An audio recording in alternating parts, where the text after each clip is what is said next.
Welcome to the Purposeful MD podcast.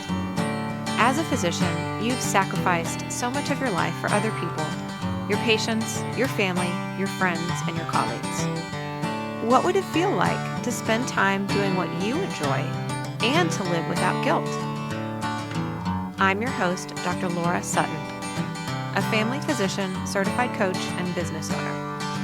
If you're a medical professional on a journey towards your most purposeful life, a life with more time and energy, and ultimately more joy, then this is the podcast for you. Welcome to the Purposeful MD podcast. I'm really excited to have our guest, Dr. Nerissa Kreher, with me today.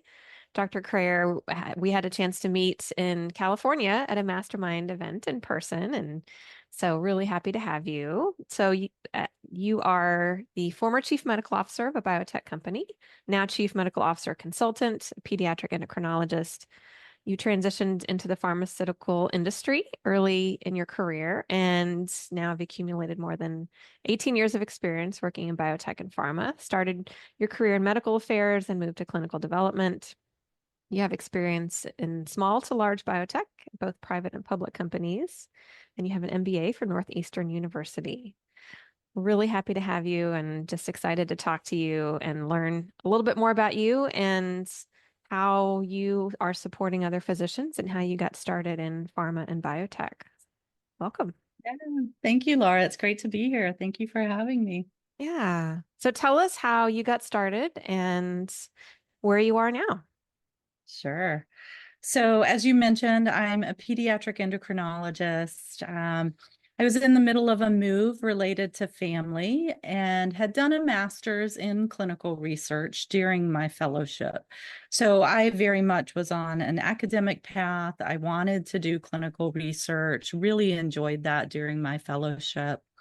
And during the moving process, unfortunately, the clinical research job that I had secured was cut. And so the institution offered me a role, but it was to do clinical medicine. And I never really enjoyed that during my fellowship. I really enjoyed seeing my research patients. And so I decided that before I would accept that role, because, we were a young family, I needed a job, I would look around and understand what other options were out there. And to be honest, pharmaceutical industry was not on my list, but a pharmaceutical sales representative who represented one of the recombinant human growth hormone companies asked if I would share my resume with her. And I did, and sort of laughed it off, thinking that will go nowhere. And in fact, that's how I landed my first medical affairs job. The company reached out, asked me to interview, and I was supporting actually that recombinant human growth hormone in the medical affairs arena. That's awesome.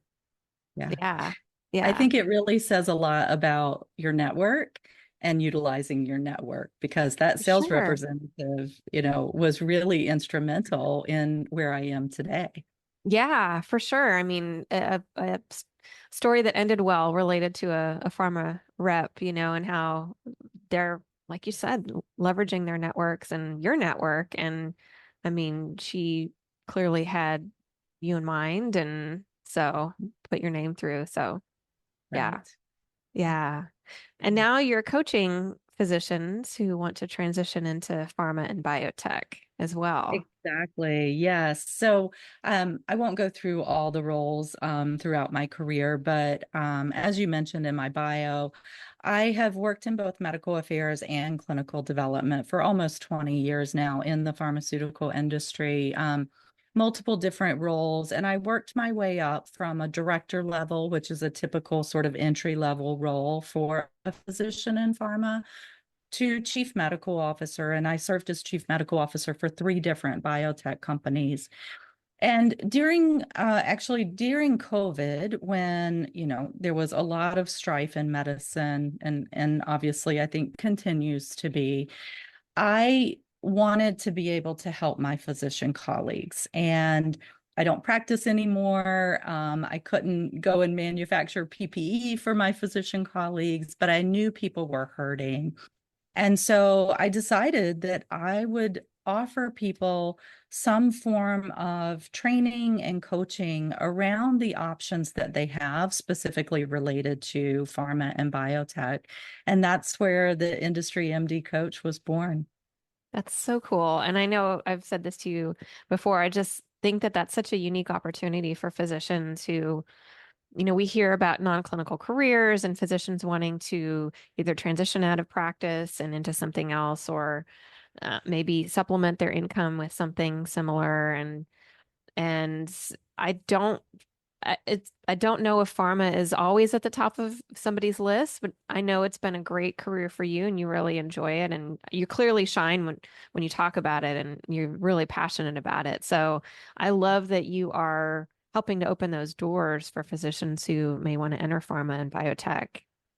I hadn't met anybody before really meeting you and getting to know you that really has kind of avenues in this way and has been in the field for so long and can help coach physicians toward that. So I just really admire that about you and somebody who's so passionate about it. Thank you.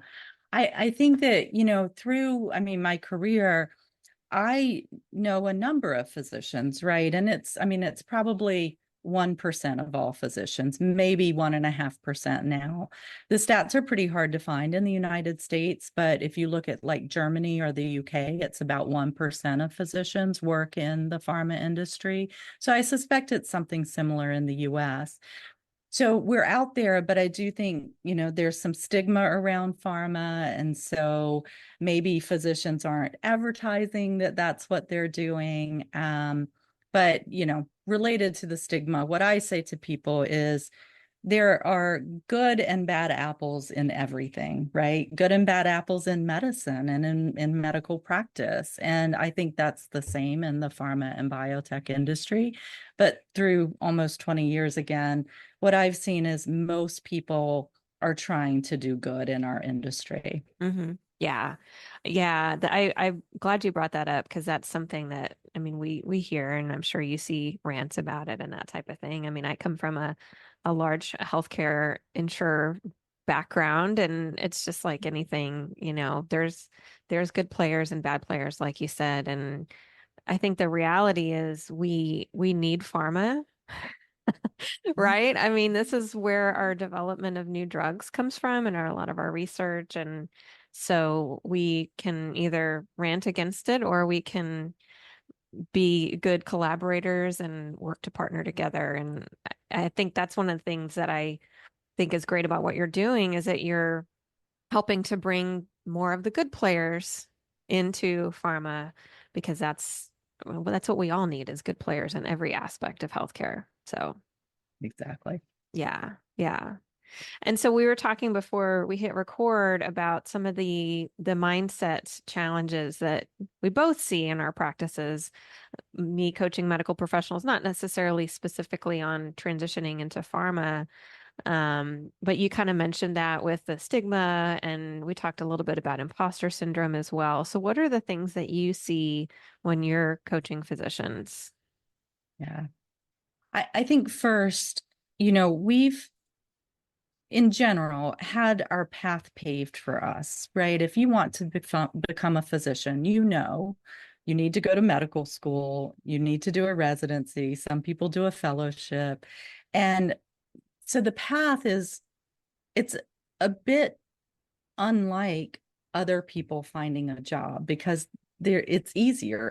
Easier the path, not the actual doing it, of course, but it's laid out for you.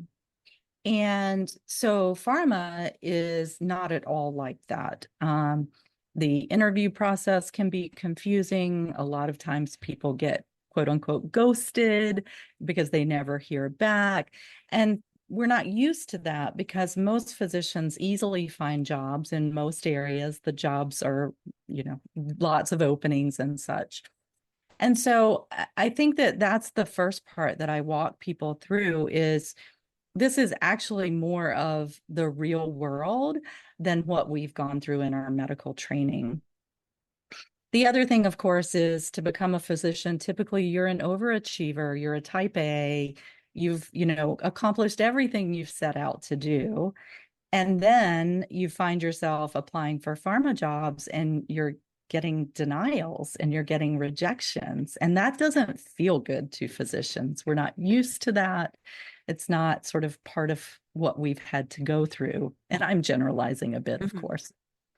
But helping people through those and just walking them through what's the norm, what should you expect, and setting the expectations appropriately is one of the first things I work with them on, because it is so different than the typical medical practice pathway. I think the imposter syndrome piece, I always find that fascinating. We underrepresent everything that we've accomplished in our medical training. And I'll just use one example. People will not want to count their years of residency and fellowship as job experience. And of course, that is on the job experience, right? I mean, you're Right. very responsible for a lot of things during residency and fellowship. And so I have to sort of coax many of my coaching clients to count that as experience. And they question it. They wonder if the interviewer will question it. And it's never a question, of course. So just giving ourselves credit for all that we've done is really difficult for physicians. I think we hold ourselves at such a very high standard that we almost shoot ourselves in the foot because of that very high standard. So those are a few of the things I see. Um, I could probably go on, but those are a few of the key ones that I typically see. Yeah, it just makes me think, and you mentioned it about how as physicians on our career path, if we take the quote unquote traditional path of medical school, residency, maybe fellowship, we're kind of insulated a little bit, like you said, from the job search that the rest of the world goes through. And so some of those skills we may never have the chance to practice at all. Or even that CV building. I remember building a CV to apply for my master's program, and I was already pretty established in my career. And I had to go back to my medical school application from like almost 20 years prior. And I still had my high school jobs on there. I'm like, oh gosh, I really need to make this look more professional. So thinking through those things and how as physicians we just don't have a lot of those same skill sets or have the opportunity to use them. And yeah, the imposter syndrome related to residency and fellowship, not thinking about that as a job. That's interesting to me. Um, I mean, I see that too in my clients is we discount a lot of our hard work, Oh, I'm just a whatever. I'm just a primary care physician, or I'm just a whatever. I'm just an attending. Like, wait don't discount that. That's incredible what you're doing. Yeah, So, it's so funny you say the Justa. I've written probably a few blogs about that, but I hear that too, a lot. I'm just a family practice doctor. I'm just a pediatrician. Yeah. The other one, actually, I just saw this on a Facebook forum the other day, was on the flip side, highly trained specialists who have gone through a fellowship training then sort of use that against themselves as well. So instead of thinking about, I think this was an anesthesiologist. And so instead of thinking about what do they know as an anesthesiologist, right? They know respiratory medicine, they know cardiovascular medicine, they know a lot. I mean, like go on, right? Neuro. And being able to look at that and then apply it to a role based on the job description and sell themselves. Also, we get no training on that, which is an interview skill, mhm. right? And they sort of say, I'm just an anesthesiologist and don't think about all of the systems that they know very well. And that can apply to a number of specialists. So I see the more generalist physicians doing the Justa, and I see the more specialized physicians then using their specialties against themselves So again, we do a lot of that type of coaching that is really mindset related in the work we do, not just the here's the step by step how to create a resume, but it's more the mindset of actually accomplishing what needs to be accomplished. Yeah. It makes me think of too, not even the clinical skills, but all of the non-clinical skills that are related to, for instance, an anesthesiologist, crisis management and being able to manage complex cases and talking to people when they're most scared, about to go into surgery, and the people skills that are involved in that, and just all of the skills that go into becoming a physician and all of the hard work that has led up to that point, not even to mention all the clinical skills involved. So So, true, so true. And business as well, right? We as physicians typically we're not good at business or we don't know business. We haven't learned business. But if you step back and think about, you're managing teams every day. mhm, Many physicians are in the thick of the business of medicine, dealing with insurance companies, right? mhm. Those are business skills. And again, it's figuring out how to give ourselves credit for things that we actually maybe don't have an MBA. I get that question a lot too, Mhm. right? Do I need an MBA to work in pharma? Absolutely not. Yeah. Yeah. I just saw a question posted on one of our a local physician forum about who has their MBA. I'm considering it. So I started a conversation with this person about I have an MBA as well. Mhm. I I think it was really valuable for me at the time. I don't know if it was necessary for what I do now. I was on a different track at the time that I got it. So, but I think it kind of, it's one of those things that I fall into this trap as well, is thinking I need more school or more education or another course or another certification or another X, Y, or Z before I can take that next step. And uh, probably is I just need to jump in and puff my feathers and realize what I already know and the skills that I already have, and maybe don't need an MBA or name your program another form of education in order to make a difference and in order to have the skill sets. Right. Especially ones that can be incredibly expensive, right? I mean, Mhm. yeah, I have my MBA, so not to be hypocritical, right? But I had the opportunity to do an MBA while I was working for a pharma company and they paid for it. Mhm. So if you have that kind of opportunity, that's a different story than, perhaps going further into debt for a few more letters that might take years away from just entering the job market. Yeah, absolutely. I was also blessed to have my organization sponsor both time and financially with my MBA. So I really enjoyed it. I met a lot of great people, had a lot of great connections, and since I love school, it helped, and there was a coaching component of as well. So, um, but yeah, it's one of those questions we have to answer and for ourselves. And I just always go back to the belief is we're telling ourselves that we have to have this degree in order to get this job or take the next step. And it may be true if we're on the CMO track, possibly may not be true. So yeah. What about related to transitioning? I imagine that a lot of the physicians that you coach are transitioning away from clinical medicine, right? Completely, and stepping back and moving into something different. So what are the beliefs that you see around that?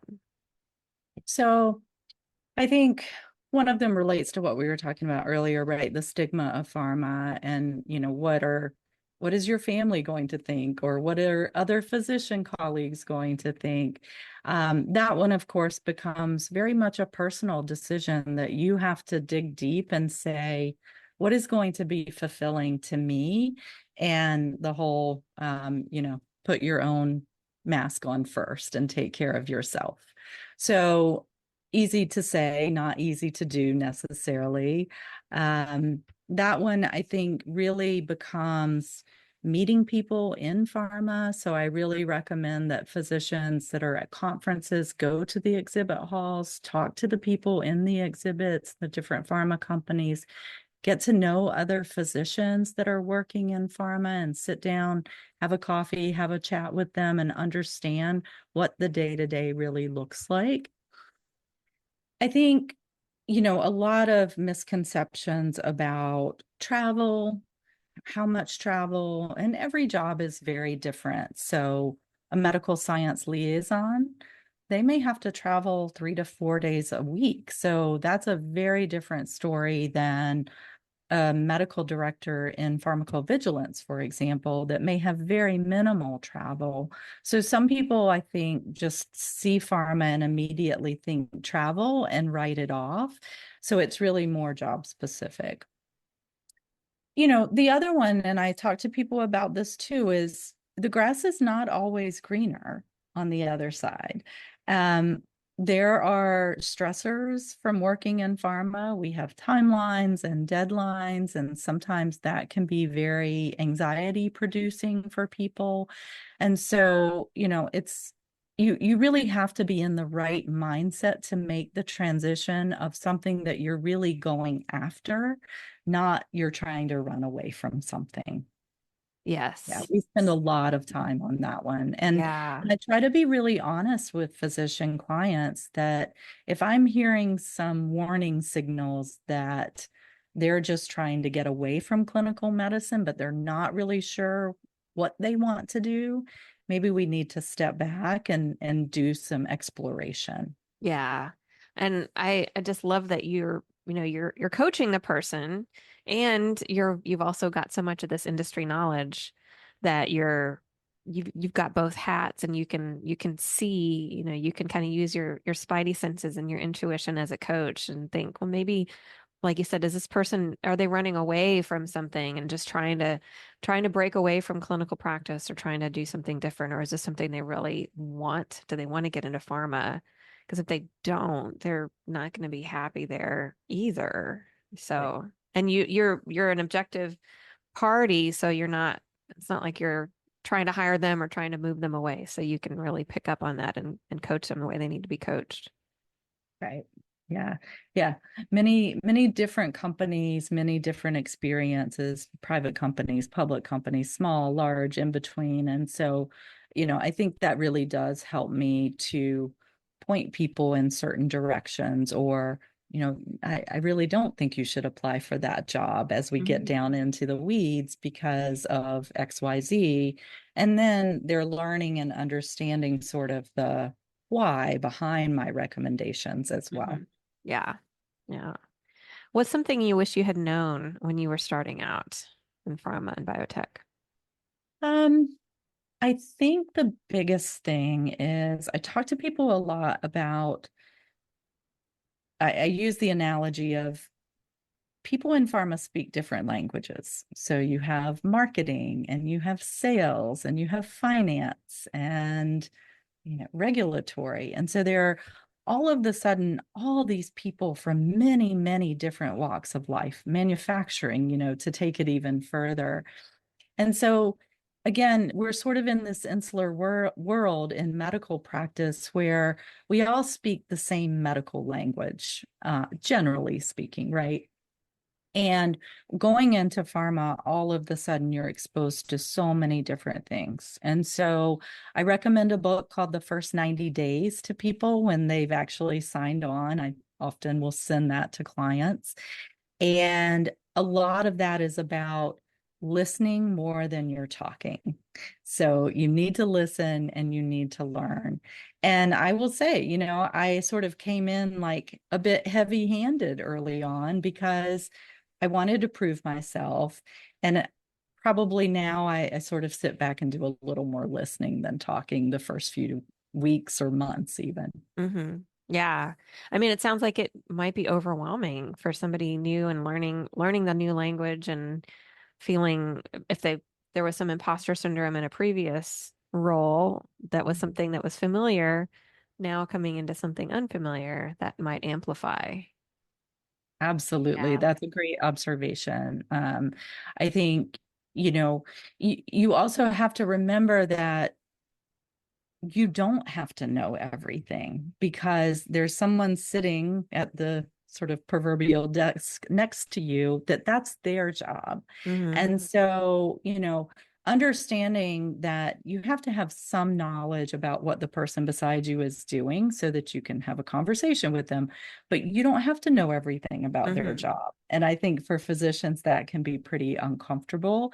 And so just being able to focus on, like, okay, here's my tasks today. Here's what I need to learn how to do. Here's what I need to focus on, or the skill set I need. So just being able to focus on that and learn that versus being overwhelmed by everything that could be going on around you. But that's Yeah. why everything we do in pharma and biotech is teams based. And so there's a lot of figuring out how to be a good team player, how to be a good part of a team, and work collaboratively with people. Yeah. I love that. It's just it's so kind of foreign to a lot of physicians, at least physicians my age, where we were chastised on rounds if we didn't know the answer to a question. And so there can be this real fear of, oh, I have to know the right answer. I have to know everything. And learning that that isn't necessary, that the person, like you said, the person next to you, either they know the answer or they can find it out, and really capitalizing on the skill sets and expertise that we do have and not feeling like we have to know everything that's going on. That can be Yes. uncomfortable at first. So very true. I think, the words I don't know are your best friend many Hmm. times. And in pharma too, in medicine, of course, there was this overlay of urgent and emergent. And obviously, in the emergency department, you sort of felt like you did have to know everything, right? Hmm. In the ICU, if a patient's coding, you have to know. Right. In pharma and biotech, there are very, very few times that something is that emergent or urgent. And so it's okay to say, I don't know, but I will definitely know tomorrow, or I will Hmm. go and find the answer. I know who might know, um, versus trying to sort of make something up on the fly. Most people can see through that, and it very quickly erodes trust. Yeah. Yeah. I saw a really funny video. Do you follow Dr. Glockenfleck? Dr. Glockenfleck, and he did one recent. I don't know if how recent it was, but I just came across it of a internal medicine rounds where the student asked the attending a question, and the attending said, "Why don't you read up on that and present it to us tomorrow?" And so the student did, and then the attending the next day forgot that he had asked, and so the student was there with his papers ready and stayed up all night. It was just it was really funny. So I think that's another fear of asking a question, because we'll get told to read about it and come up with an answer tomorrow, and that Go probably do more doesn't. work. Exactly. It sounds like that doesn't really happen in the real world. I tell non-physicians that, and they're like, "That really happened to you?" Like, "Oh yeah. A lot. Oh yeah, we can all relate. That's why we never asked. We learned to not ask questions." So, Right. yeah. I mean, you're bringing up so much socialization that we receive during our medical training that is truly unhealthy, Yeah. right? We would never tell our children, well, don't ask a question. We would want them to be curious and interested and show that.